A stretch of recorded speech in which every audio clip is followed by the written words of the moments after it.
All right. Hello, everyone, and welcome to this month's GraphQL meetup. I'm glad that you all found it. We all had our own struggles, but we're all here. That's great.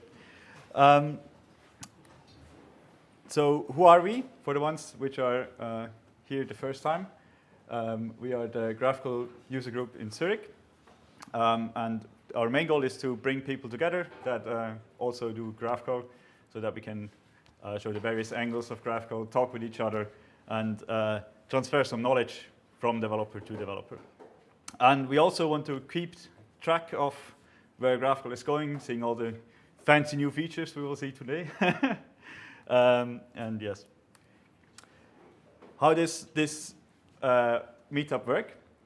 We try to have every event in a new location. Today it's at Smartive. Each event has 3 talks. One talk will be from the people that provide the venue and their way of doing GraphQL and some stories about it. And each talk will be 25 minutes, and after that will be a 5-minute Q&A. We are also always looking for people that want to have a talk, and we help you along with this talk and will guide you to be successful with it, and always are looking for new venues where we can have such meetups and bring the people together, because we are also dependent on this. You can, if you want to help, as said, host one of our events. You can become a speaker at one of our events. Just reach out to us. You can also come afterwards, after the talks, with beer and coffee, and we can discuss this so that this can go on as it is. You can also tell others about it, and you can invite other people to join us. Open community, and we're happy to have you. You can also follow us on Twitter and YouTube. And lastly, we come to today's event. This event venue is provided by Smartive, so thanks you guys for having us. It's great to be here. The quick outlook: the next event will be in June. So we'll skip 1 month. And this event will be at On, the people that do the shoes. Great. So long story short, today's speakers will be Thomas Moser from Smartive, which will talk about, you got your groupies here, which will talk about generated GraphQL APIs. He's from Smartive. Then the next talk will be Lauren from the Guild. He will talk about live queries. And the last talk will be from Punima, and she will talk about serverless GraphQL. So long story short, I don't want to talk anymore. So stage is yours, Thomas. Thank you. You can go on.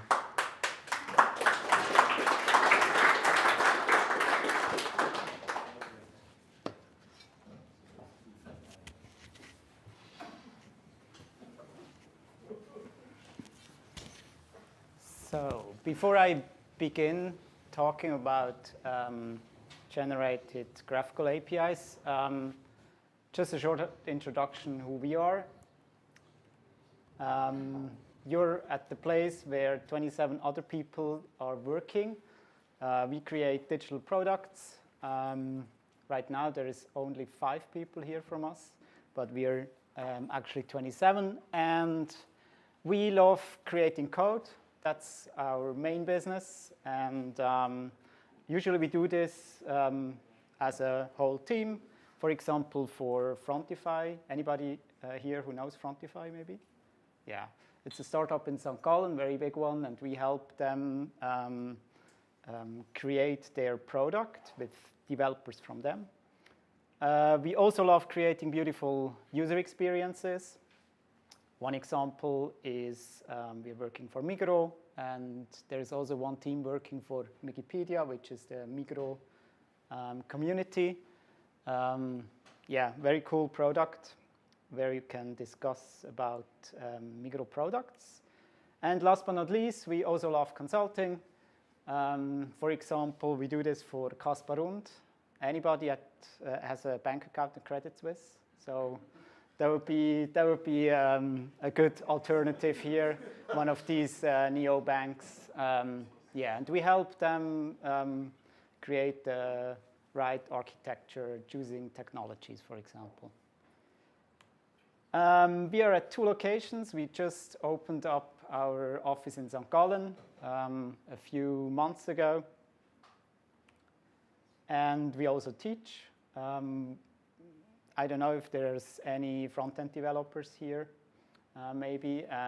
We, together with the Ostschweizer Fachhochschule, we have an advanced front-end development certificate of advanced study. Yeah, we created this with the Ostschweizer Fachhochschule. Very interesting COS. So that's everything about us. We are happy that you're all here. So we work since quite a time with GraphQL, and we always think about how we can create these APIs in a good way so that we are fast in developing our products. To create the GraphQL server, there is basically, I mean, you know that, but just to bring it in, there are basically 2 artifacts you need. You need a schema, which defines all the types and fields, and you need the resolvers, which is a collection of functions that returns data. That's basically it. And I will take you on a quick journey on how we can do that. I will go in the schema first pattern. I will go into the code-only pattern, the generated schema pattern.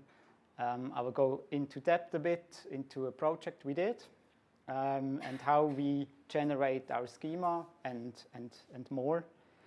Our experiences so far, and then I would be very happy to have a short discussion on how you create your GraphQL artifacts.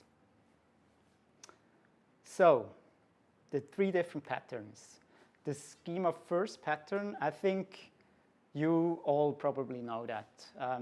Anybody that has created his or her API recently like that? Maybe?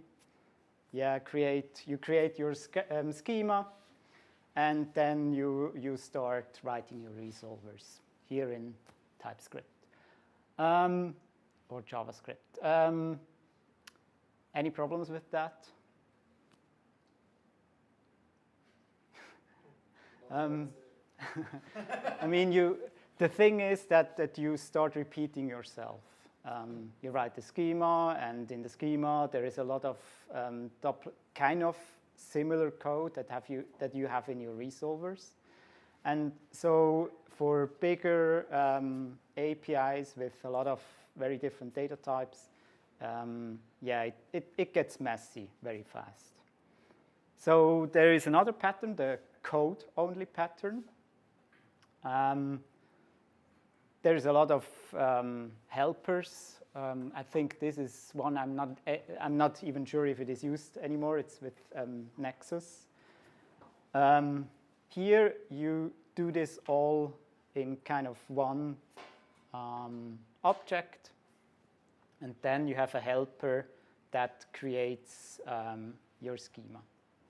This is also, I think, a good way how to do it. And here you do not have to repeat yourself anymore. Let's take this a step further with the generated schema pattern.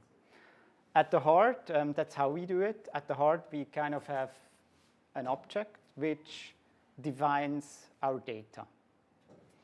And to give you a bit more context on how we use it in our projects, I will shortly give you a short introduction in the project we do right now with the generated schema pattern.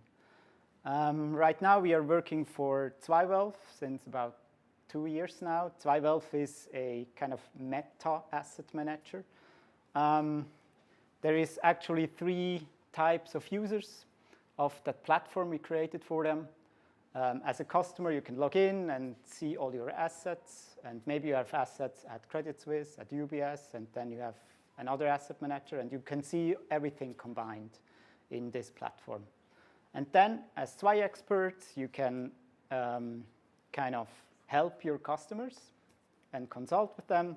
And then, as an asset manager, for example, at Credit Suisse, you can log in and update data, and additionally, you have an additional distribution channel for your asset management products. So that's basically it. And when we started working with them, they have kind of a business model, but it's really shaping. It's really still shaping, and we work with them in a very agile way. So from week to week, features change, and we have to be very agile and fast to adapt. And that's the reason why I think the generated schema pattern is a very good way in this case. To give you some context about the technology we use, mainly TypeScript and Postgres database. So back to the generated schema pattern. At the heart, we kind of have a large JavaScript object or a large object, and which describes our data model. And from here, we generate the GraphQL schema and all the resolvers. And we do this in a way that kind of translates the GraphQL query into an SQL query. All very generic. From the data model, we also create our data types or the type definitions in TypeScript. But the cool thing is, because we have at the heart the data model in an object, we also create all the migrations out of it. So we know how the database looks like. When you make changes in our data model, we compare it to the state that the database has, and then the diff will create the migrations. And since we are very, very lazy, we also generate the admin user interface out of the data model. So let's switch to live coding to show a bit how that looks like. It's always very dangerous to do live coding. So here you can see the backend. This is only for administrators. This is not for customers. We have a relation. We have goals for that relation. And I will add now something on one of these goals. So how does that look like?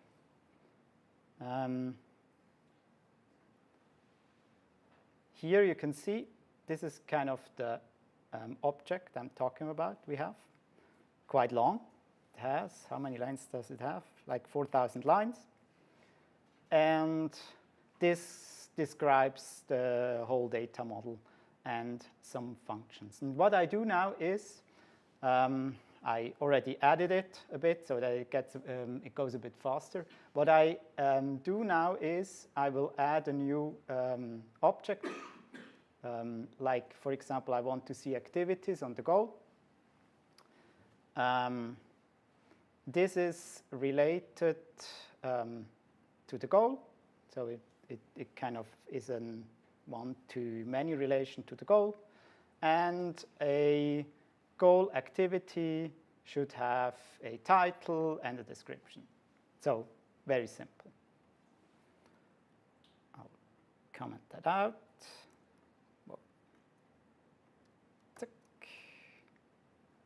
So what I do now is generate. I will generate the new schema. You can see it gets generated here. So let's look at it. Our schema as well is pretty long now. It has 3,500 lines. And here I can see it created several, maybe I will go to the type. this is what it created now. I have the relation to the goal, I have a title and a description, and this is some fields we add for every data type. So that's basically it. The types also got generated, like here. So I really know what I can expect, and now I generate my database migrations.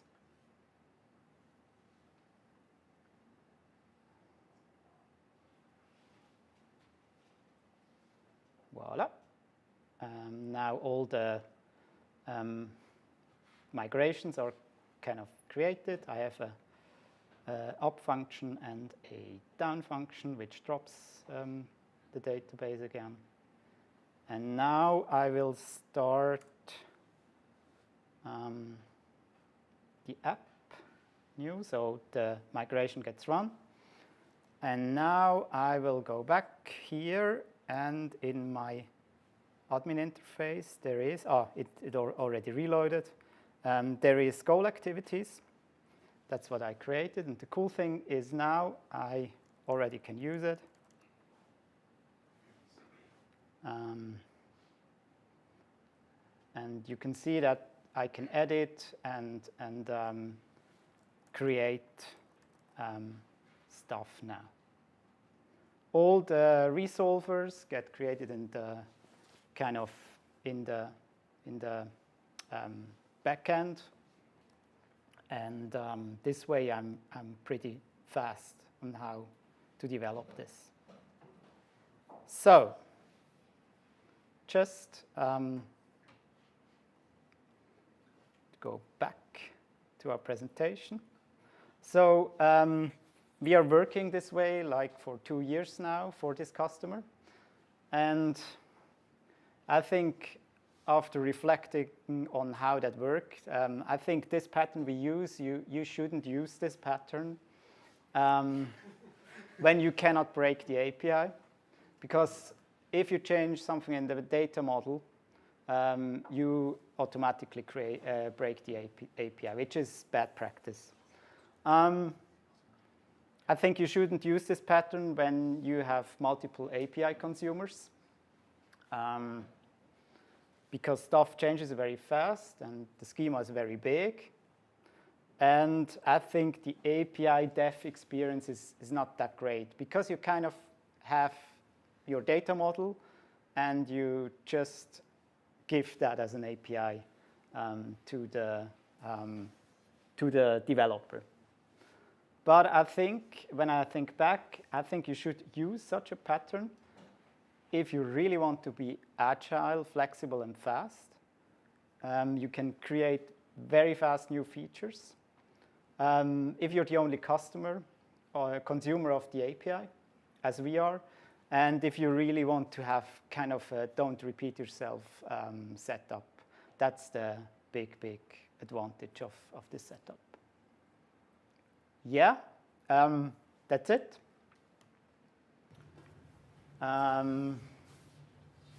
Let's open the discussion.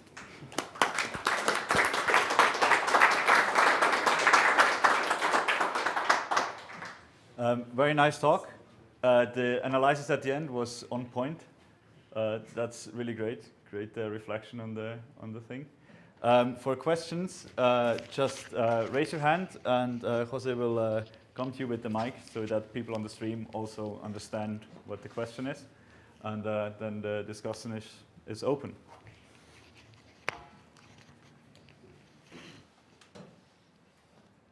Hello, thank you for the talk. My first question is, do you use your own in-house generators, code generators, or do you use any other like third-party libraries or frameworks? Most of it is done by ourselves, I think. Yeah, I'm right, Nico. Yeah, I have to look to Nico, because Nico did a lot of the work. I'm just presenting. Yeah. Is it also for the UI? Yes, we did it ourselves for the UI as well. Okay. I mean, we use Tailwind UI, but that's just for the CSS and of course we use React, but nothing in between, kind of. And when you create resolvers, like, do you create like a skeletons, or do you like create already like let's say 50% of the code, or? The resolvers actually, they are kind of very generic. We don't write down the code, but based on the name of the resolver, we know what to do. Kind of. So we don't write down every resolver as code. Okay, thank you. Right. Any more question? Yeah, maybe a follow-up question. So is this whole generator thing open source, and can we use it as well, or is it just for employees at Smartive?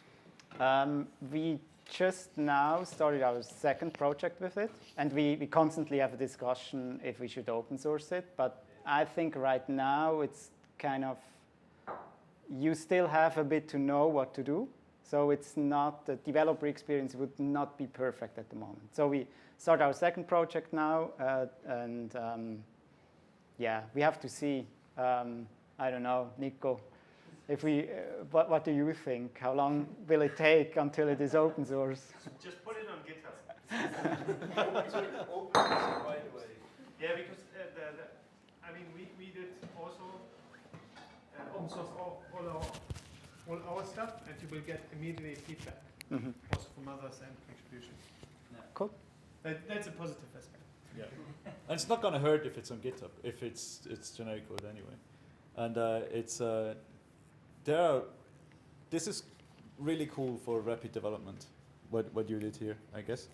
And there are a lot of people that are interested in this, especially when you advertise it. I'm pretty certain, because there's a lot of companies that want to do rapid development. And your analysis is on point. If you're the only consumer, why not? There's also TRPC, right? So. Yeah, we'll think about that. Any more question? Or sell it. Make money.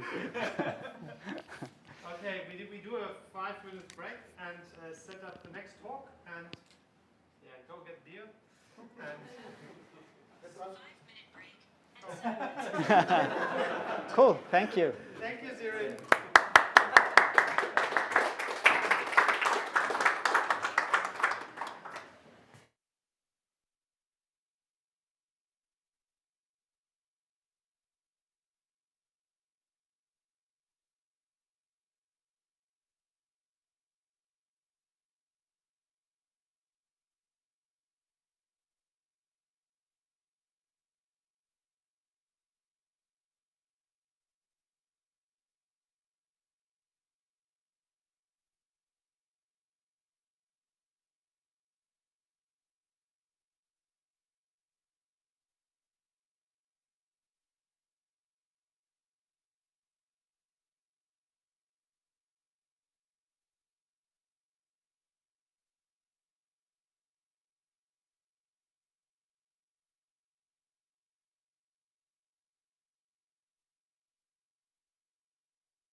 Hallo.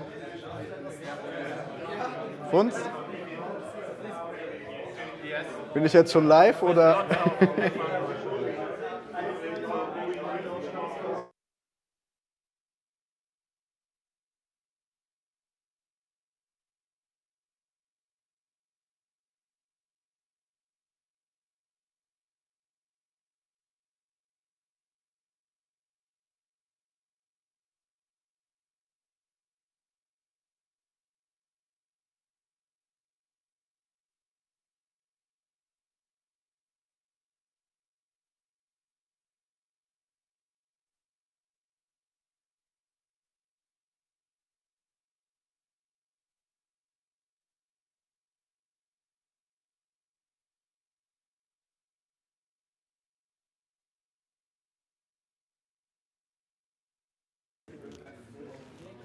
Okay, so I don't want to talk long.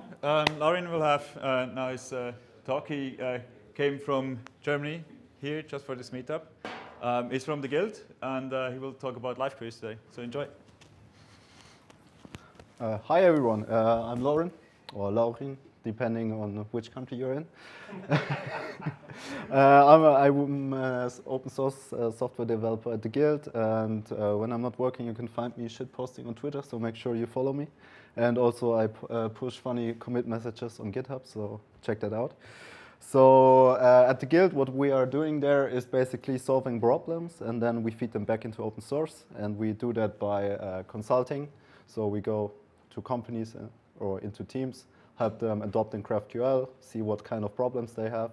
Then we iterate on a solution for that, and if it makes sense, then we will open source that and then make everyone in the community benefit from that. So these are some of the projects that we maintain. We have a GraphQL code generator, which can basically take your GraphQL schema and then generate for you code, like for resolver functions or code for your front-end code. Then we have GraphQL Yoga, which is a production-ready GraphQL server with batteries included, so all terms like rate limiting and stuff like that. We have GraphQL Inspector, which is a schema validation and breaking change detection library for your CI and CD flows if you don't want to break your GraphQL clients. Then we have also GraphQL Mesh, which can basically convert any data source into a GraphQL SDK or a gateway. GraphQL Tools, which is kind of like a Swiss knife. We're in Swiss. For all kinds GraphQL. And then also recently we started building GraphQL Hive, which is basically taking all the other projects and smashing them together for building a GraphQL schema registry and insights platforms that helps you evolve your graph safely and also remove and deprecate fields from your schema with live insights from your actual production usage. And we also have many more libraries, but don't have time to talk about them all. So if you want to check that out, go to theguild.dev. And today I'm actually here for talking about subscriptions and live queries and how to do real time with GraphQL. So I want to start with just doing a subscription recap. So in the beginning, when GraphQL was invented, there was only queries and mutations. And then someone realized, damn, all the apps now use real-time features. So someone opened RFC on the GitHub repository, and a lot of people upvoted it, obviously. And then after some time, the RFC was merged. And then after some more time, it was actually released. So now it's part of the spec. Don't go into the spec details. I don't want to bore you to death. But if you want to read that, you can hit that page and read it yourself. So let's first recap what is happening when we execute a GraphQL query or mutation. So you have a client sends a query document to the GraphQL server. Then what the GraphQL server is doing, first it will pass the document. So you send a string, it will convert it into something that is machine processable.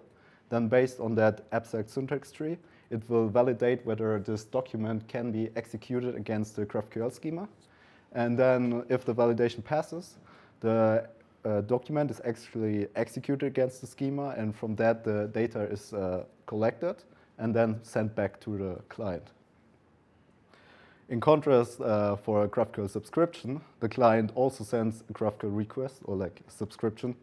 Then the GraphQL server will also parse the document, validate the document, But then instead of like immediately executing the document, it will subscribe to an event stream. And then for each value that is published on the event stream, it will then execute the document against the graphical schema, retrieve the data, and then stream that latest value to the client. So here we have a simple example. This subscription count to number, and then you pass in a number. So if we execute that with number 10, then basically what will happen is that the server will send us 10 events back, and each time the number increases. So subscription operations can only select one root field. The result of a subscription operation is a stream, unless it fails. And then also the stream values are pushed to the client until the stream drains or the client disconnects. And also the stream should probably be closed when the client disconnects, unless you have a memory leak, which is very common in JavaScript. And the question is, when does a subscription actually yield new values? So as I said, we have an event stream, and it's implementation specific when we will emit a value. So to go back to the count to number example, here we basically have a static event stream. So is everyone here familiar with JavaScript? Yes, yes, good. Anyone not familiar with generator functions? Okay, I will explain them. So a generator function, do you know promises? Yeah? Okay, good. So a promise is something that gives me a value in the future. And a generator is basically something that gives me many values over a time span. And I don't know when I will get the next value. That's implementation specific. So in this example, what we're doing is we have a loop that counts to the number that we provided. And then every time the number is incremented, we yield the value. So we push it out of our event source. So it's then processed by the GraphQL engine. And then afterwards, we invoke a sleep function that will just sleep 1 second. So here we kind of like implement a delay. So each event will be pushed to the client with a 1 second delay. So get 1, wait 1 second, 2, 3, 4, 5, 6, 7, 8, 9, 10. And then it will stop. And then the subscription will also be closed by the server. But in real life, actually, the kind of events that we want to process are not static. Like, for example, if you look at the Twitter feed, you get this like, I don't know, button that shows you that there's new tweets available and that you should stop doom scrolling and go to the top again. So for that, we can't just like statically encode the events. We need something more dynamic. So in that case, we could say, okay, when a post is created and added to our home feed or like feed, we need to publish a post edit event and then send it to the client. So then the client can display this button and indicate that there's new post available. So a popular mechanism for like distributing this kind of events is publish and subscribe pattern. And it's basically a message broker where you have subscribers and publishers. And subscribers will basically say, I'm interested in topic 1, for example, post created. And then they will just listen to that queue. And maybe another subscriber is only interested when a user is created, so it will subscribe to the topic 2. So basically, when we set up a subscription, we are the subscriber. And within the subscribe function of our field resolver, we will subscribe to one of those topics. Then we also have the publishers, which could be basically anything, that can also say, okay, we have a new payload that will publish to this topic. In this case, we have the publisher number 1, who's like publishing a JSON payload with a post ID of 47 to the post created topic. And this will then be forwarded to the subscribers. And then on the other hand, for the user created, we have another publisher that will publish another JSON payload with a user ID inside. So there are many pub/sub implementations available. So the easiest one you could go for is something that's stored in memory. It's very easy to get started, but it has like issues if you have multiple instances or like replicas of your server running, because then you don't distribute the events across all those servers that could potentially have subscribers. So in order to work around this limitation, you kind of need an external events or a message broker or pub/sub store. For example, Redis is a very popular tool for this. Also have Apache Kafka, ActiveMQ, ZeroMQ, or various cloud services available. So depending on your use case, you should probably choose one that fits your use case. And then if you look at the actual implementation for publishing an event, this again JavaScript code. So here we first, when a post is created in the mutation resolver, we first create our post, obviously. And then also to the pub sub, we publish the post created event and also pass it the ID of the post that got created. And then on the other hand, the client that executes the subscription operation subscribes to the post created topic, which is basically an event stream. And with this for wait loop, we basically wait for each event that is published on the post created topic. And then we get the ID. And then we load the post for that ID. And if the post is null, because maybe it got deleted in the meantime already, then we'll just skip it. Otherwise, we will publish the loaded post to the event source. And then it will be forwarded to the GraphQL engine and executed. So then the next thing you also need to do is you need the transport for doing GraphQL subscriptions. So you have GraphQL over HTTP, which is basically for mutations and query operations. But for WebSocket, for subscriptions, you actually need a persistent connection.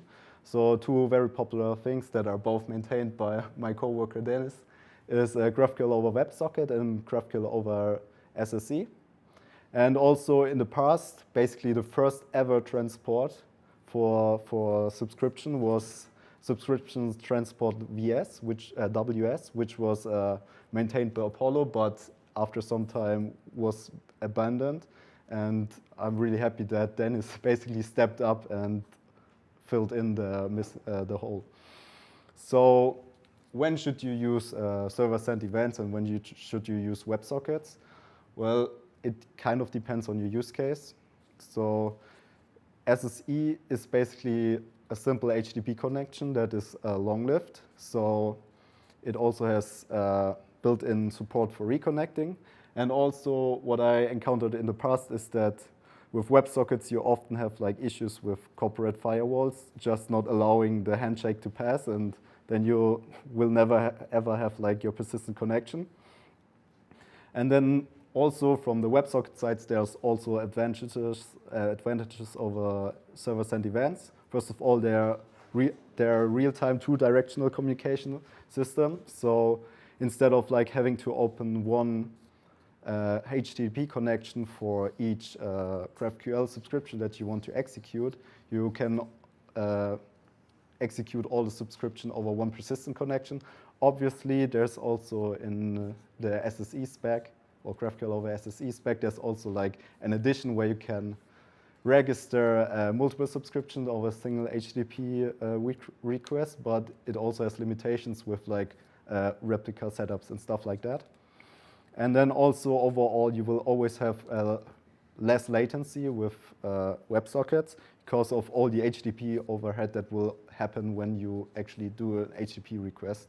For WebSockets, you only have the handshake, and then you have your bidirectional connection, and it's way faster than just having to send all those headers, process them, and stuff like that.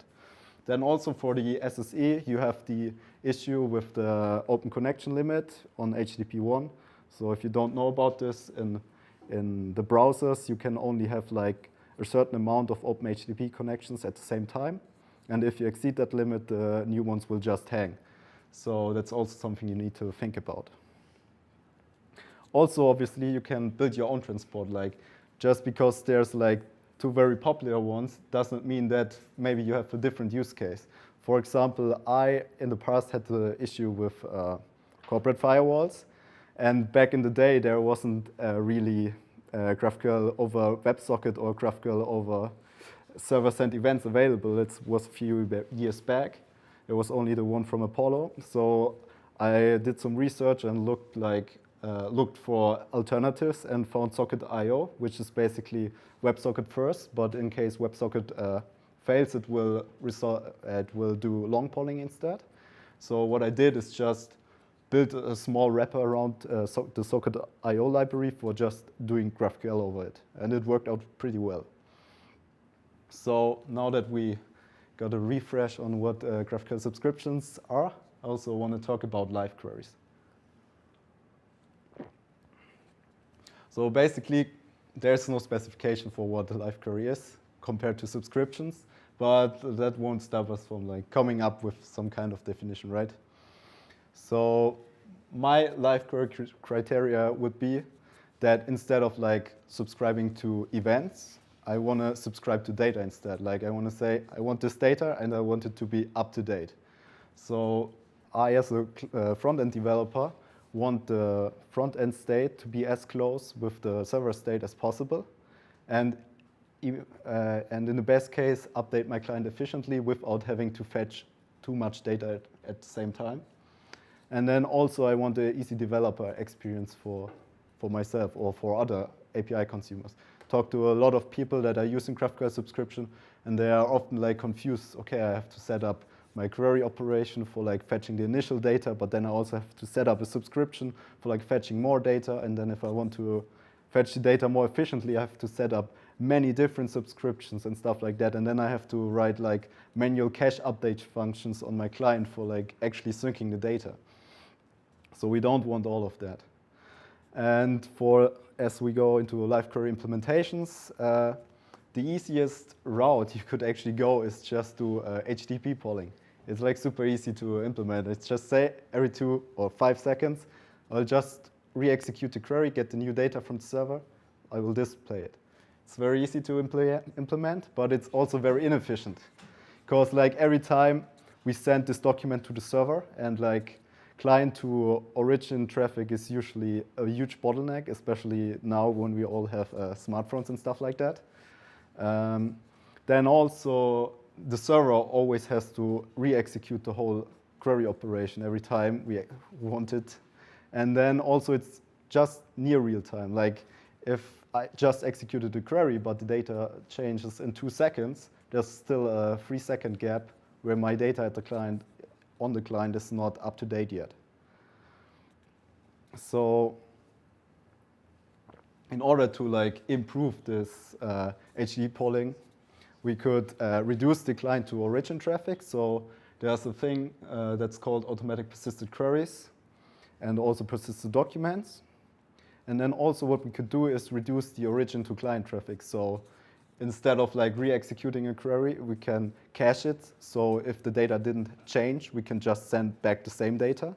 And on top of that, maybe we could even skip sending any new data, skip sending the data to the client if it hasn't changed at all.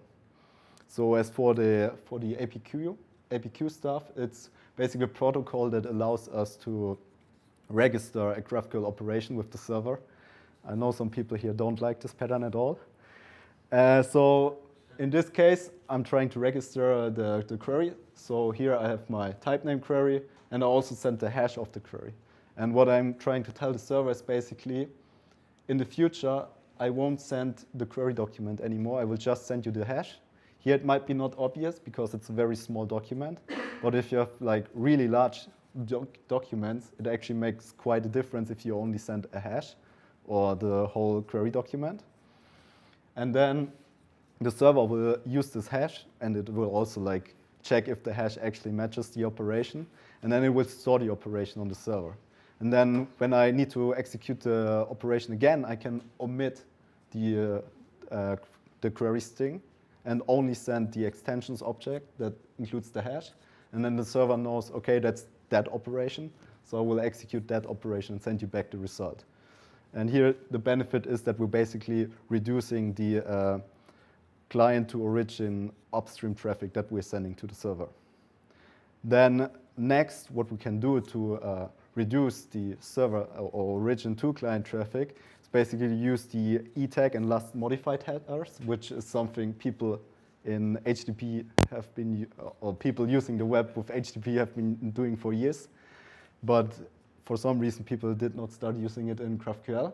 So basically what the server will do is send the client an e-tag that is basically a hash that tells you, okay, this is the state of the data. And if you send me that back later on, I can check whether the data has changed. And if it did not change, I will just send you the data didn't change, and I don't have to send you the data again. So in this example, we are sending a GET request with a query, me query that selects an ID and a name. And from so we get back the e-tag header and the last modified header, and also our execution result, user with the ID 1 and the name Bob. And then when we do the next request, we basically say if non-match and pass it the hash we just got back as the e-tag header. And also we pass in the date we got. And then the server will basically check, okay, did the data change? And then if it did not change, then it will just respond with status code 304, not modified. And it won't have to re-execute the query, and also won't have to like send us back the data. So this is advertisement time. Basically, if you're using GraphQL Yoga, the server that we built, you get all these features like for free by just installing like 2 plugins, plug them in, and then you have the whole setup I just showed you working for free. So instead of like doing HTTP polling, you can also abuse GraphQL subscription for doing live queries. So how does that work? So the first thing you could do is complement a GraphQL query that you're executing with a GraphQL subscription. So here we have a post query that basically fetches the post. And then we also at the same time set up a subscription that basically subscribes to changes on the post. If we're using normalized cache, like Apollo, Relay, Urkel, or stuff like that, the client will be smart enough to automatically update the cache based on the subscription result that is coming in. And by that, we will get like free updates.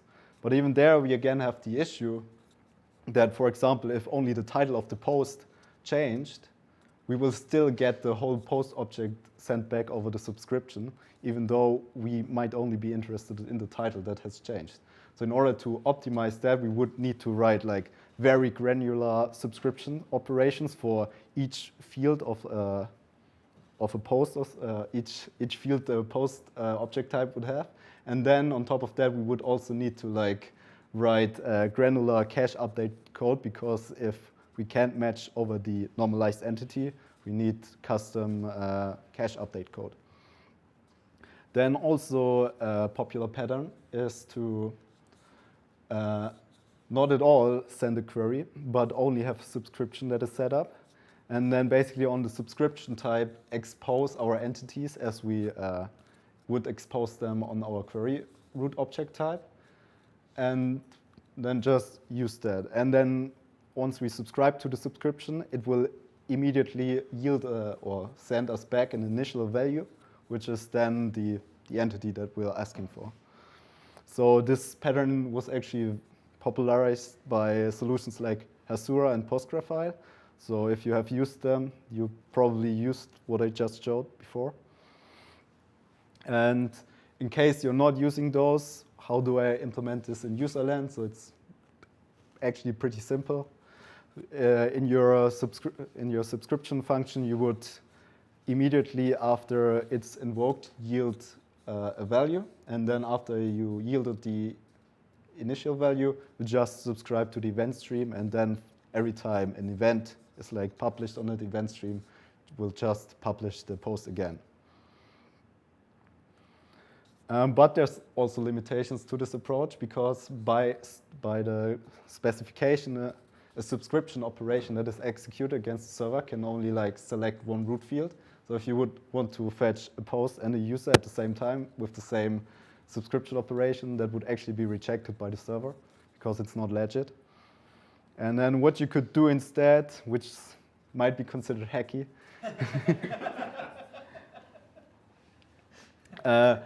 just add a live field to your subscription type and then re-export your query type there.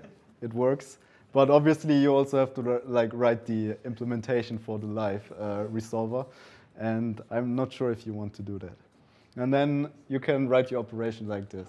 But then you also always, when you try to access your post, you have to write data.live.post, which is annoying, right?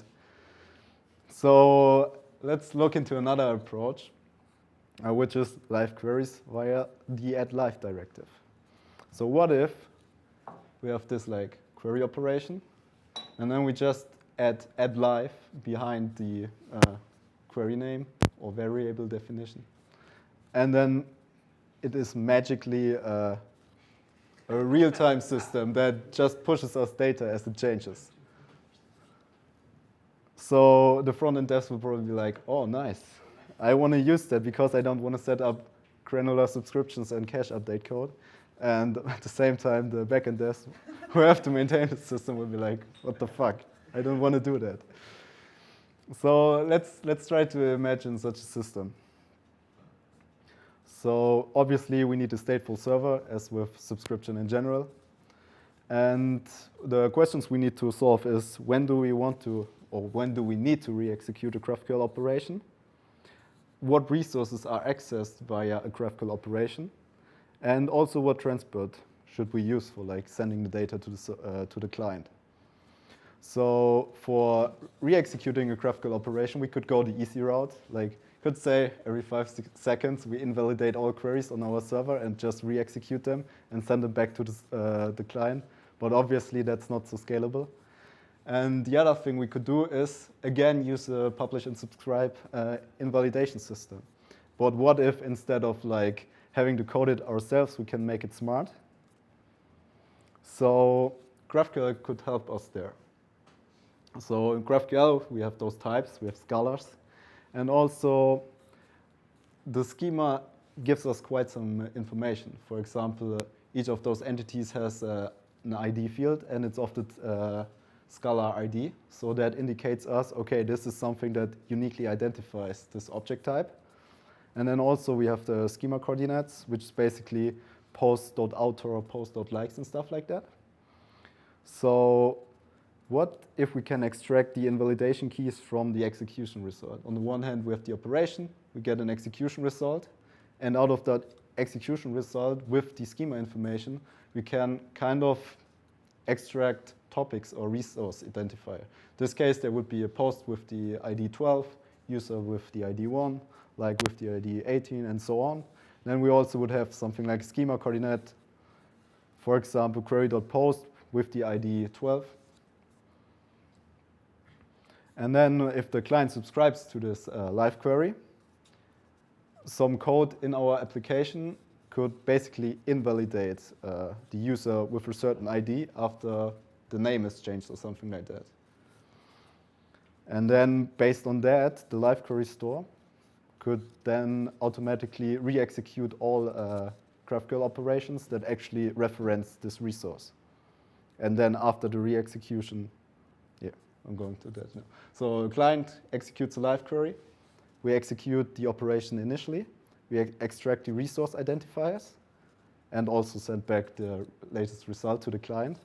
And then we subscribe to the resource identifier topics. If then another client executes a mutation and something is invalidated, we go back to the top. Then we just run the whole flow again and push back the latest changes to the client until the client is no longer interested in the live data. This is actually very similar to what Apollo Client, Urkel, and all those other front-end clients are doing, just that we're kind of doing it on the back end. So what kind of actors could actually cause an invalidation? Well, as I just showed, it could be imperative code that you write in your mutation resolver. But you could also like have a job running that is maybe listening to your Postgres database replication log, and based on that, automatically trigger invalidation events. So you don't have to hard code them yourself. And then also maybe if you have external services, you could expose an HTTP API that can be exposed for invalidating topics and then also crossing the re-execution of a GraphQL live query. So obviously, if we will always re-execute the whole GraphQL operation and send back that result, we will always send more data back than the client actually needs for showing the updated data. So in this example, we have the same execution result as before, and then we invalidate the user with that ID. And the only thing that has changed is the name. So it would be kind of a waste if we send the whole data over the wire again. What if we could only send this one div over the wire, so it's more efficient? So we could solve that on the server by just introducing another step, which is diffing against the latest result. So every time we execute a GraphQL operation, we get an execution result. We will store it on the server until we got the new execution result. Then we will diff those two JSON objects. And from that diff, we will generate a patch that we then send to the client. And the client will then actually only have to apply the patch to the data that's already there, instead of like just replacing all the data. So one popular patch library is, or like not library, it's basically a specification, is JSON patch.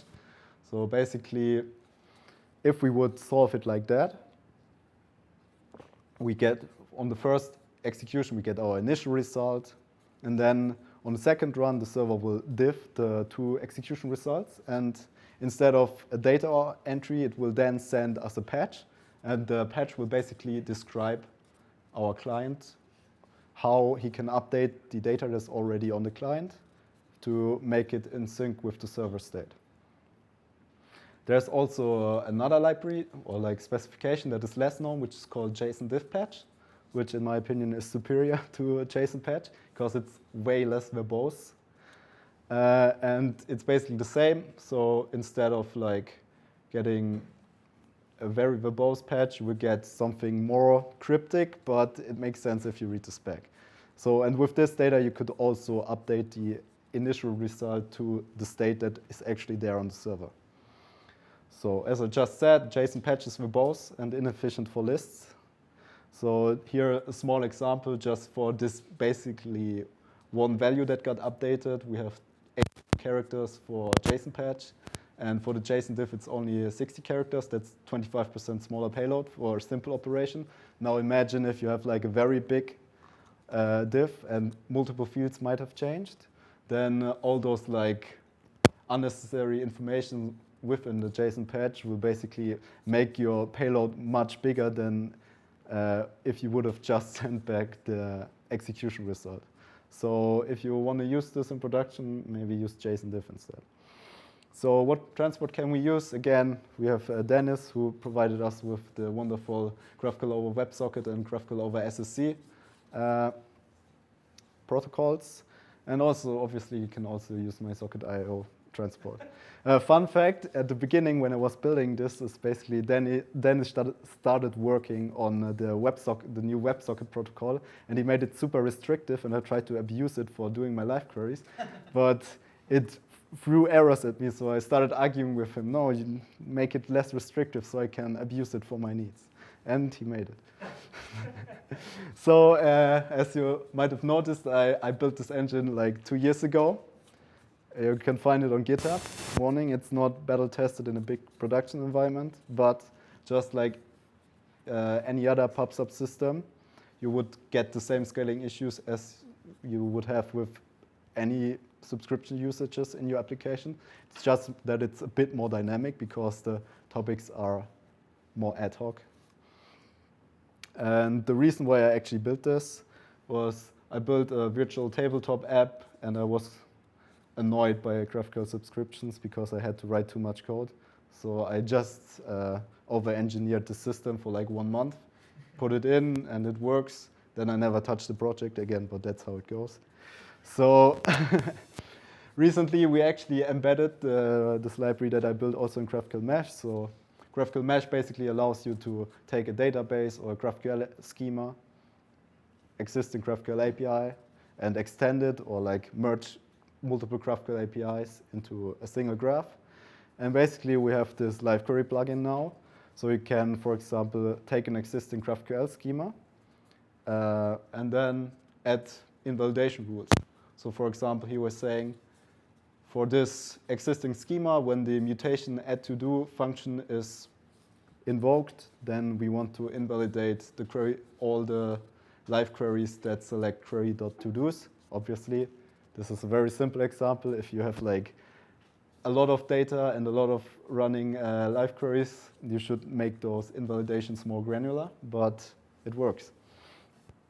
So if you want to check out live queries, maybe this is a very simple way to like start playing with an existing API and just put the live wrapper around it.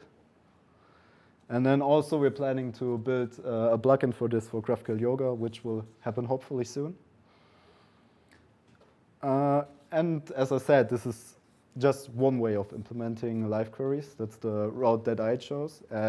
I made a lot of trade-offs. I tried to make it simple to use and not like have to write a lot of code. So I basically reused a lot of the stuff that was already out there. But basically, the implementation is just a wrapper around GraphQL.js. It's not like a whole new GraphQL engine. There are also other implementations available that are noteworthy. For example, the one from Figma, they call it LiveGraph.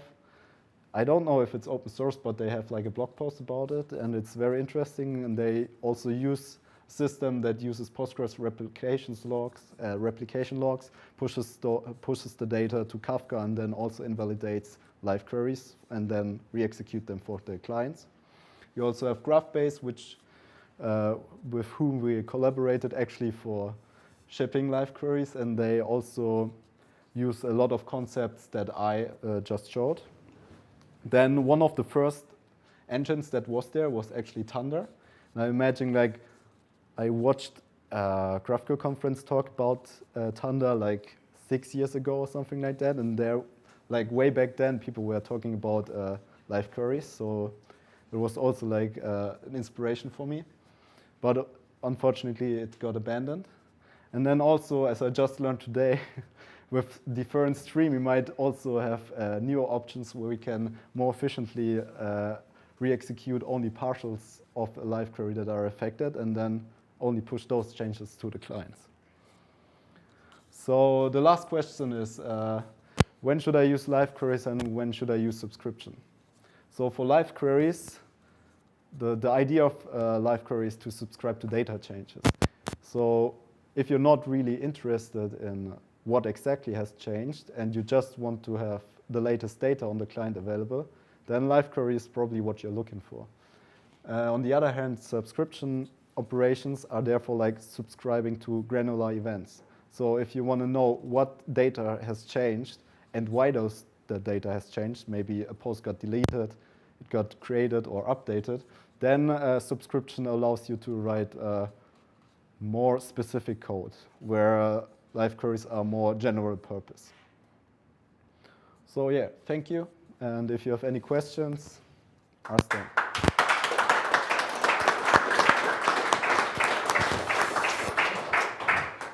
We have 3 questions from the online audience already. Ooh.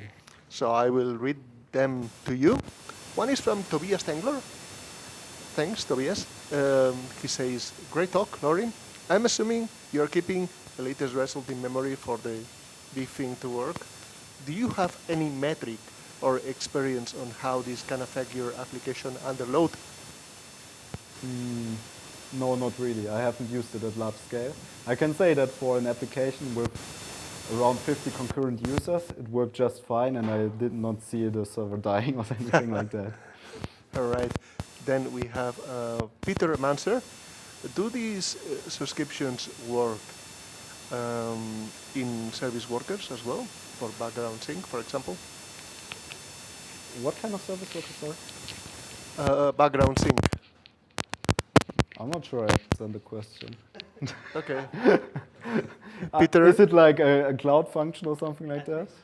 Or is it like locally in the browser? Which one? This one. In the browser. Because like background sync, like the synchronization. I'm actually not sure. Like I did not do too much with service workers, but I'm pretty sure they can set up WebSocket connections. Right? All right. He says, yeah. Oh, what? AWS? PWA. PWS. Progressive Web Apps, you know the thing. Yeah. I never built one, I don't know. Okay, clear. And last question is from John Ives. I hope I pronounced that properly. To do the diff, you have to keep the last result sent by users on the server.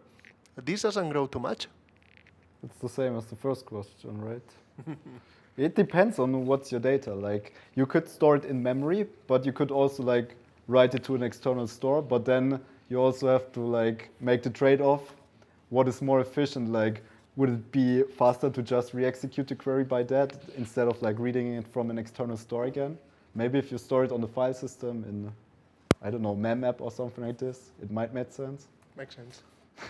Anybody here has a question? Any questions from the audience? Don't be shy. Yes. Pirut. Yes, hello. Yeah, I was wondering actually if this live directive, is it a part of the final spec of GraphQL already? It's not in the spec. Like, we have a lot of content of people experimenting with it, but it never got into the spec. Okay. But And there is actually a precedent, right? There's a Facebook implementation. yes, exactly. Yeah. Facebook is also using that. Yeah, because the one example that I've seen before, now you use this directive only on the top level. Yeah, that's query, but I've seen also examples of using this Yeah, directive. that was one of the trade-offs that I made, because for me it was just easier to re-execute the whole operation than just re-executing a subset of the query. Yeah. And for my use cases, I had all the data that I need to re-execute in memory already, so it did not matter that much. Yeah, for some use cases, it makes sense to just specify it on a specific field because you don't care about the other change. And kind of the last question, because someone also asked about the scalability. As far as I understood, this state diffing is happening on your backend. Yes. So basically, per connection, you need to store the state of data for that specific connection. If you want to send patches, yes. Okay. And this patching kind of implementation that you have, does it actually support this like if you disconnect, if you lose the connection? Because I saw that It does not, but you could easily implement it. Like, you could add a timeout that it will keep the latest change, but then you also have to like care about like conflict resolution, because if it changed too much, and then it could work actually. Yeah, it would work, but you would have to implement it. But it shouldn't be too hard to do it. Also, another thing that you should probably do is like debound stuff. Because like, if a topic is invalidated 10 times within 1 second, you don't want to like rerun the query 10 times. Maybe add a small delay. Yeah, also the spec work, like we are working on defer at the moment, but we are also doing it in a way that the defer patch protocol would work at some point for something like live query. So it's on the agenda, but at the moment we are busy with the stream. We have here another question. Are you done, Virus? Yeah, I have just the last. Oh, wait. Tim, help me. Is persistent query also a part of the spec for all of this live defer Nope. streaming? None of the But things. it would work with it, or? Yeah, it would work. Okay. But I see. But it's not, like there's a no spec for persistent- this. yeah. Persistent query is a transport feature, and in general, the transport spec is not existing at the moment. We have a draft version of that. Okay. I see. But the draft version 1.0 we try to codify at the moment, essentially encodes the status quo, and after that we go into things like persistent queries to encode them, but so this is transport feature. Okay. Different than, yeah. But Interesting.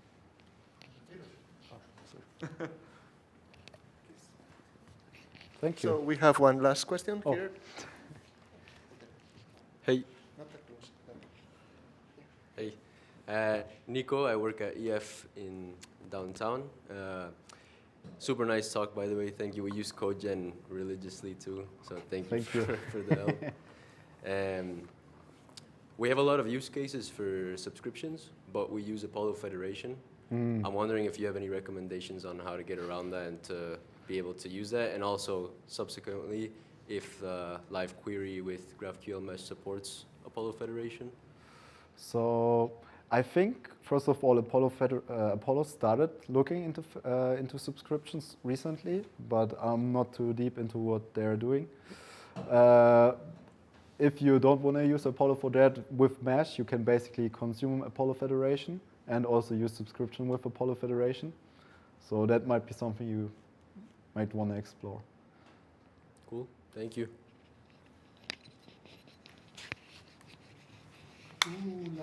Any more questions? That's good. Nope.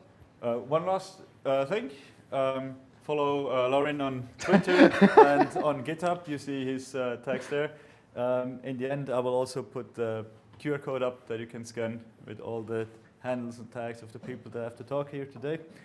And then you can follow these people so you can keep up to date with the live queries. Right, so we do another 5 minutes break and then we go on to the last talk. Great.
Oh,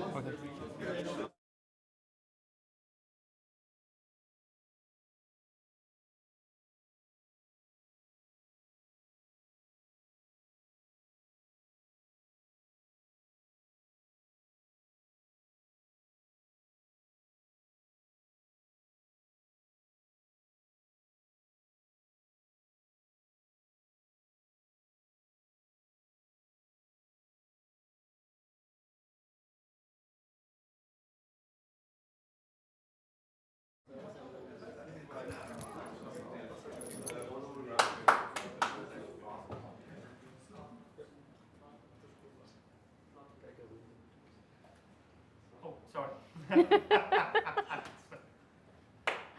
Yeah. Hello, thank you for having me as a speaker, and thank you, Smartive, for the venue. I will be talking about serverless GraphQL today. And why should you listen to me? Who am I? I'm Purnima Nair. I'm a freelance .NET developer. I live in Berkshire in UK.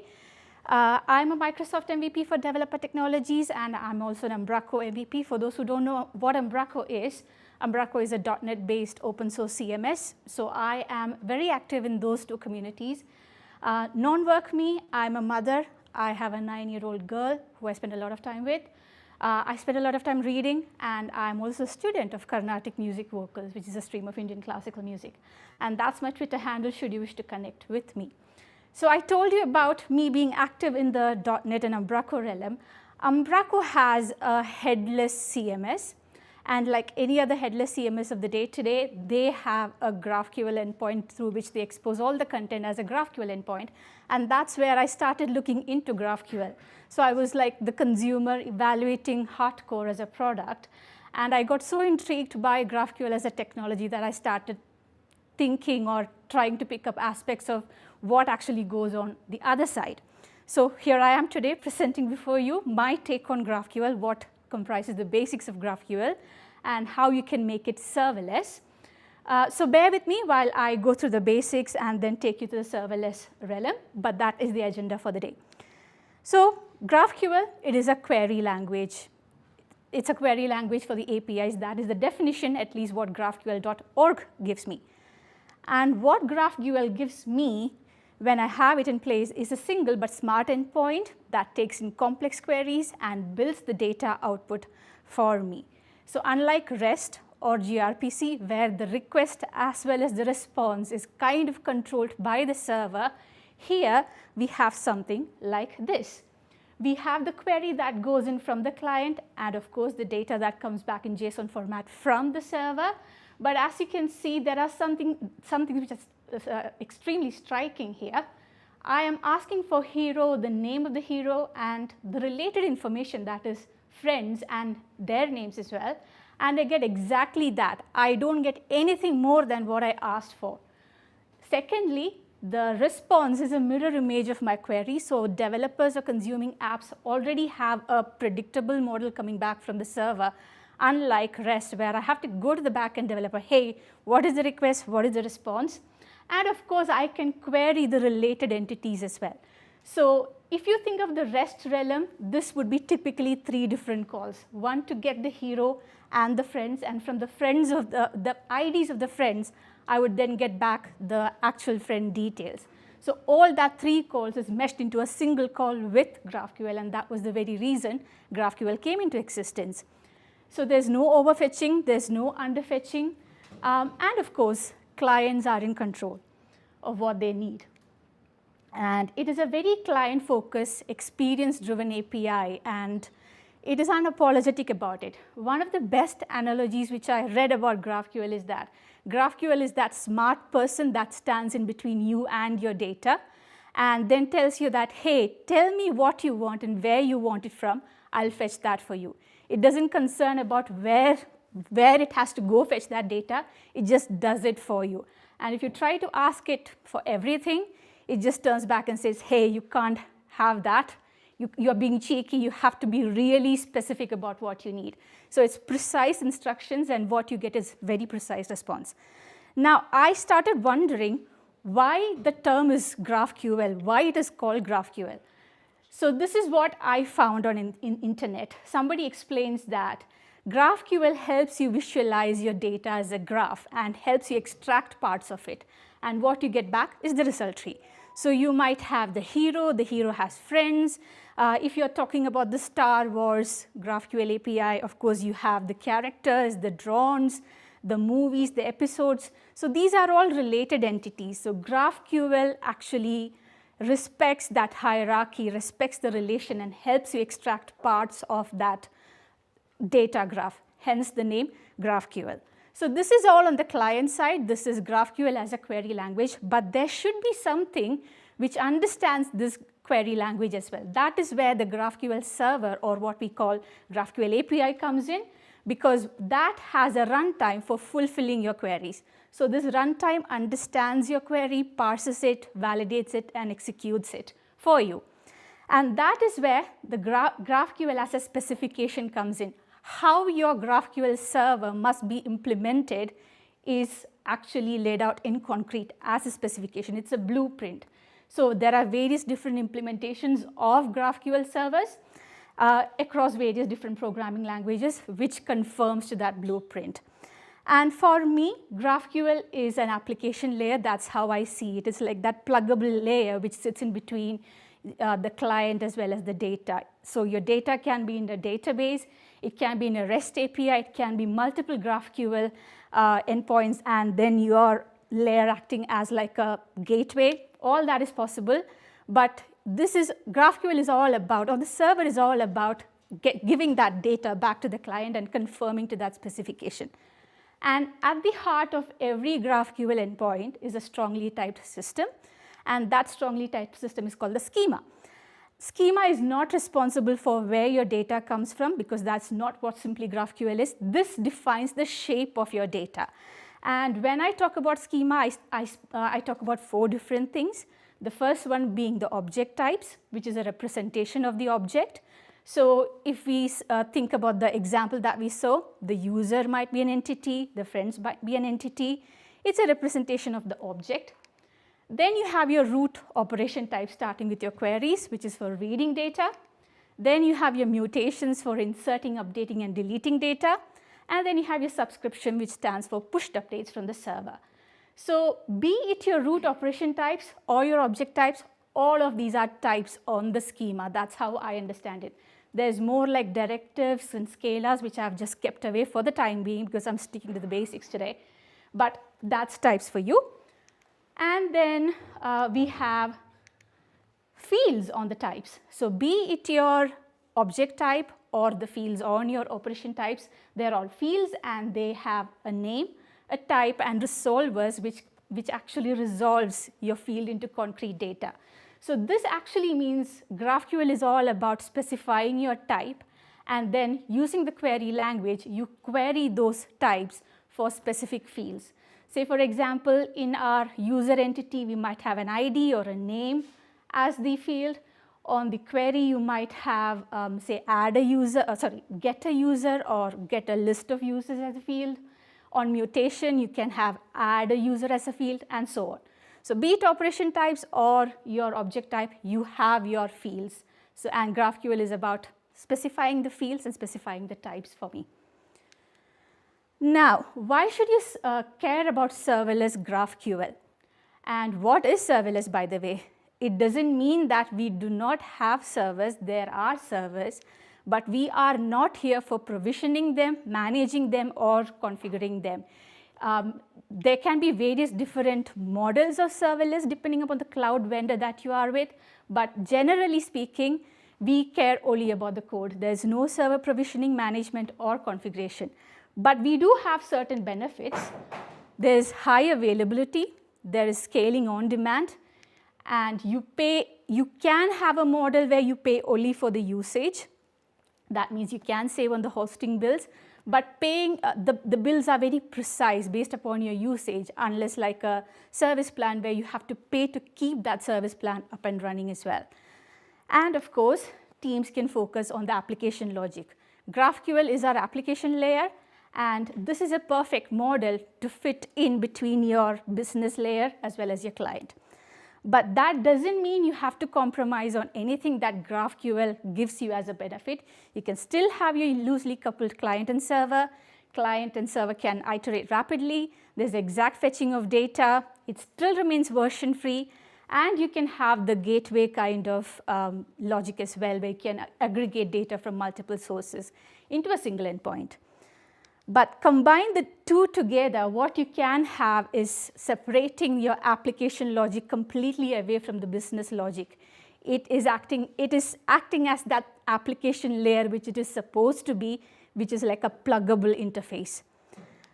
And you are achieving scalable, resilient cloud-native architecture with this kind of a model. And gone are the days where you thought that a monolith is the way ahead. Today's world is all about microservices, and in such a world, we have simplified deployments where you can actually deploy parts of your application. Now, what are the serverless options out there? There are many, many, many, but I'm just listing what I do. We have Azure Functions and Container Apps in the Azure realm. There's AWS Lambda and AppSync. There's Google Cloud Functions. I'll be talking about the first two because I'm more familiar with that. Actually, all of the concepts that I talked today should be applicable to all of these cloud options, but there is difference in the vendor model itself. For example, Azure Functions and Lambda Functions look same on the top, but they are quite different when you go into the details of it. So let us start with Azure Functions. This is function as a unit of application logic. So you have your entire application layer inside a function. It is a function that acts as your GraphQL server. And functions are based on an event-based model where something triggers running of the function. With Azure Functions, you have many, many such triggers, but HTTP trigger or HTTP request is the most appropriate trigger here. So that there's an HTTP request that triggers the Azure function to run and give you your response back. With Azure Functions, queries and mutations are well supported. And of course, you have your browser-based IDEs as well, which are supported. I do have a demo. I can show you a little working example on the cloud.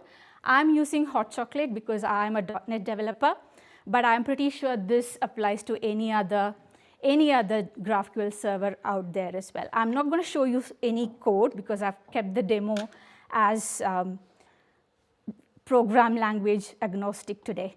So let me just start by duplicating. And then that's my endpoint. It is on /API/GraphQL. If I start looking at the schema reference, we'll start by the objects. I have the place. So it is an API about places and continents. So if I look at the continent, it's only got a name as a field. If I look at the place, it's got a city and country as field. That's my objects. If I go into query, I can get a list of continents. I can query for a particular place, and I can get a list of places. Talking about mutation, I can add a continent or add a place. And I can have a subscription as well when you add a continent or add a place. So let's see some queries in action. So let us first have a look at whether we can get a list of all the continents. That works. Now let us have a particular place. So I am passing in a variable and assigning the value to the variable here, and then using the place field on my query and getting the country and the city fields on the place. I should be able to get that. Works fine. Now if I'm going to add a place, of course it needs an input, and I'm using the add place field on the mutation. And mutation is an insert or an update followed by a fetch. So which means that as soon as I've added, I can get that information back as well, which is what I'm asking for here. And I pass in my variable as a separate dictionary. So it should add Zurich to the list, and I should be able to get back that information here. Let us see whether it's gone in. There we go. So that is Azure Functions and GraphQL running on Azure Functions. So this is one cloud or serverless model. Going back to my slides.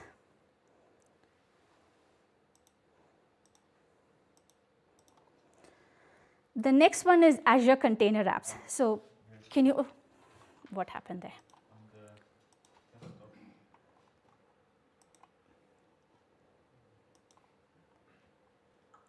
No? Oh, that's fine. I can flip it back to extend duplicating. That should solve it. Then that does mean I don't have the notes.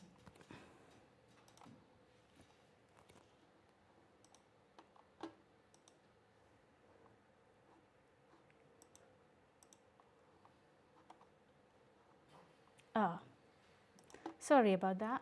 There we go. Okay, so with Azure Container Apps, of course, we are in the containerization era.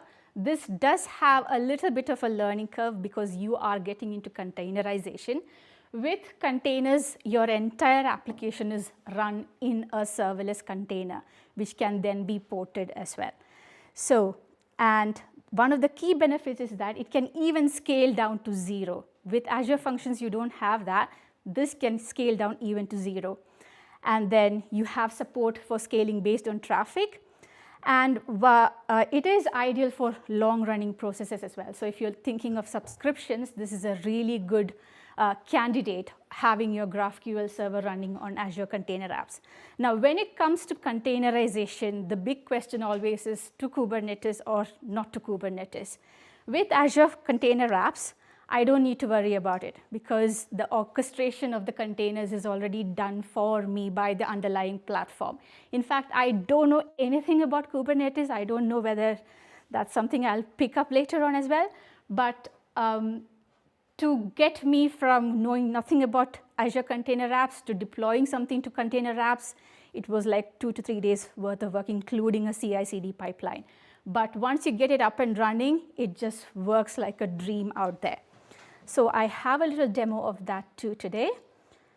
So that is my container app running on, GraphQL running on the container app.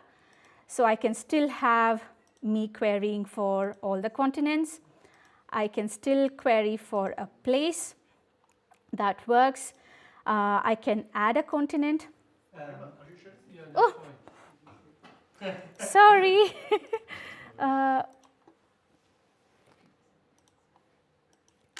There we go. I can, so going back, I can get all the continents. I can query for a particular place. If I add a continent, say Antarctica, that should work as well. And if I now go back and bring up all the continents, that should work well as well. So that is mutations and queries. What you can also have, one thing I didn't cover with Azure Functions as well is paged queries. So if you want a paged model coming back from your queries, that is also possible. But in that case, what your object would be like is a connection object. So in this case, it's a places connection. So I can still have the paged connection going on. So if I go into my query, so this is my page places where I'm trying to get the first 15 of the places, first 15 places in my list and run it. So it brings me the first 15. And from here, I have the page info object, which tells me whether there's a next page or whether there's a previous page. And I have the start and end cursor. And the start and end cursor corresponds to the first item and the last item on the list.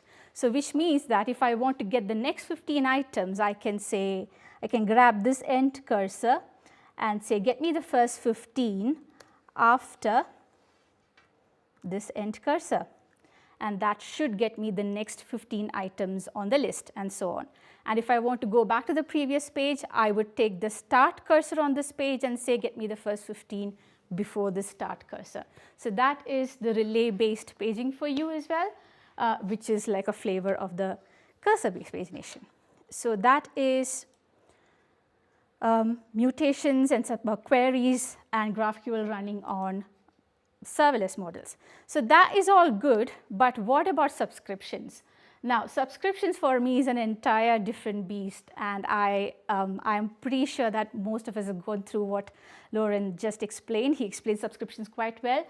For me, this was where I struggled the most with GraphQL as well, because every GraphQL tutorial or blog post out there kind of talks about queries and mutations, but this is not very well explained.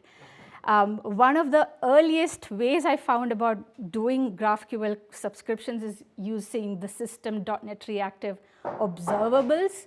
But then later on, I came to know that, okay, we can use WebSockets or SSEs for that. So subscription stands for real-time capabilities, and this is a special feature of GraphQL as well.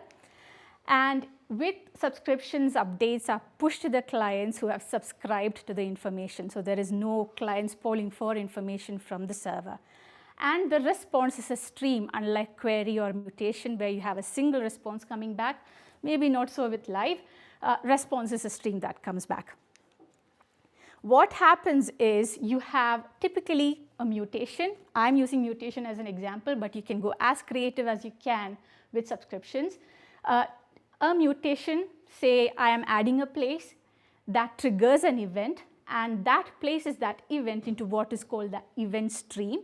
The subscriber is watching the event stream, and when an event is placed into the event stream, the resolver kicks in and creates a response and puts that into the response stream.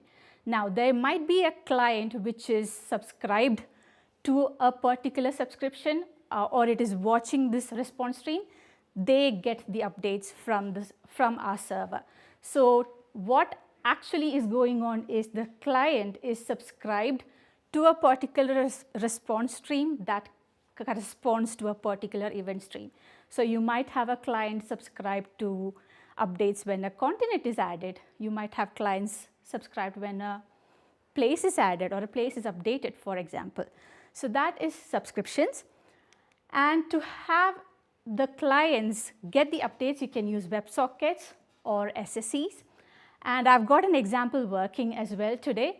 But what I understand from my experience with the cloud models is that with Azure Functions, the model is for short computes. So queries and mutations work well. If you want to join two systems together, Azure Functions works really well. And that's where I have used Azure Functions. If you want to use Azure Functions as a processing layer, which a GraphQL server is, it works very well. But you cannot connect to an Azure function using WebSockets. That is something that is not just allowed at all. I tried my luck with SSE as well. This is a new topic to me, I must say, GraphQL SSE. But even with GraphQL SSE, I found the experience really choppy. It's not because of the shortcoming of GraphQL SSE. It is actually a programming model which Azure function is not supposed to be. It is not meant for long, persistent connections at all. It is short computes or connecting two systems. That's where Azure functions really excel. With Azure Container Apps, it was a dream because it's an entire server running in a container completely for me. It works very well with WebSockets as well as SSEs, and I've got an example running as well.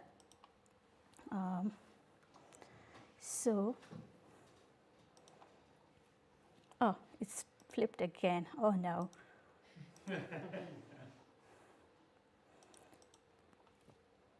There we go. So what I'm trying to do is I'm trying to add a place, and my clients which are subscribed to that mutation should get an update. So for that, I've got a little page that works with GraphQL SSE. I'm not going to show you the code behind it because it's a backend developer's front-end code. You should not go through that horror. This I am happy about. This is Blazor, my own kind of familiar environment. So I have got this little app working with GraphQL over WebSockets and getting the notifications. And this is over GraphQL SSE. So if I now go in here and add a place, say, I'll add my own city where I am from in India, Kochi, India. Oh, I don't like this. So I'm going to run this. I've got the update here via WebSocket. And I've got the update here via GraphQL SSE as well. Now, if I go and add something else, it should show up. Again, I'll add Jaipur. Can you size the banana kickbox window a bit smaller so you can see? Yes, I should have done that. Yeah. There we go. Oh, sorry. So I'm going to run this. It should. There we go. Demo works. So that is WebSockets, and that's GraphQL SSE. You all know what the differences between the two are. Lauren explained that in great detail to us. And if that was not enough, Dennis spoke about GraphQL over internet at length, I think, in one of the previous meetups. Really good talk. Go back and watch it. Back to my slides. Of course, we are talking about subscriptions, and we need a backing pub sub for this. In this case, I've used Redis. This means that if a client is subscribed to the instance A of my replica, and when there is a mutation triggered on it, it sends that request to Redis, which fans out all of that event into other instances as well, and all the subscribed clients get the updates from my server as well. Now, this was building our own server. Now, if you have an Azure database, a SQL database or a PostgreSQL database, you can use what is called the Data API Builder to create a GraphQL endpoint for you. That is also possible. This is open source, and this is a low-code, no-code option because it is getting popular. And it is a config.json file that you need to tie up the various different entities together. And you can deploy that into Azure Container Apps as well. It generates the entities, the schema for you, which you can use as a full-fledged GraphQL server as well. So that is my take on GraphQL and serverless. Thank you, and have a good day.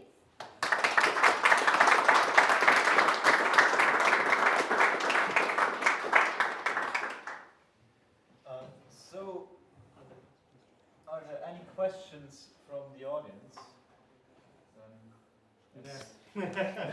That was it? Oh my God. That guy come in. Hey, Cruz. You can take it. Thank you. Yes. Yeah, thank you very much for the presentation.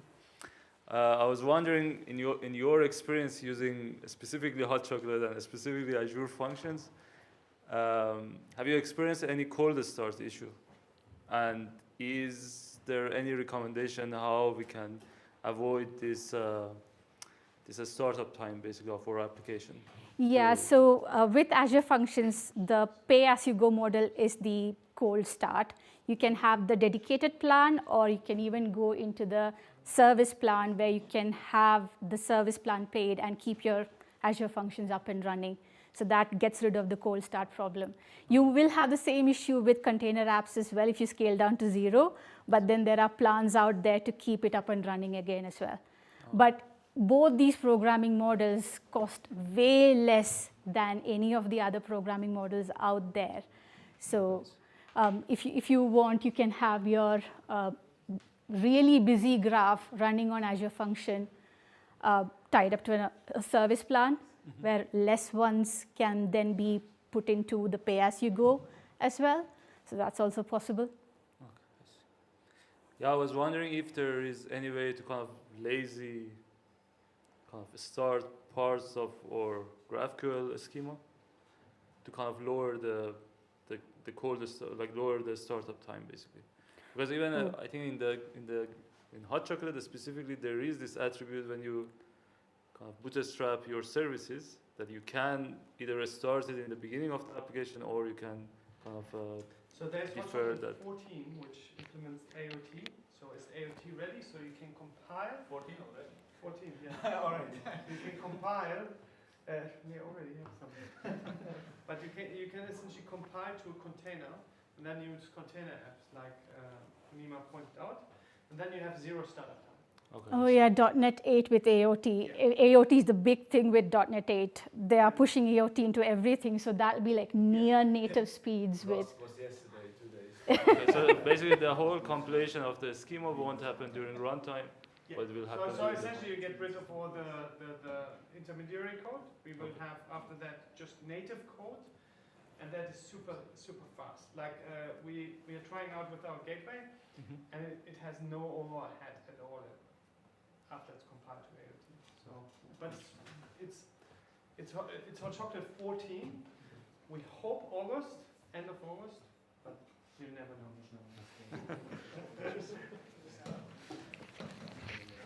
All right. Any more question? No? Okay, so I've put up the QR codes. These two go to the Twitter accounts from Lauren and Punima. This one just goes to Smartive because I didn't find it on Twitter. So I just sent it to the thing. So big applause to Punima for the talk. Thank you.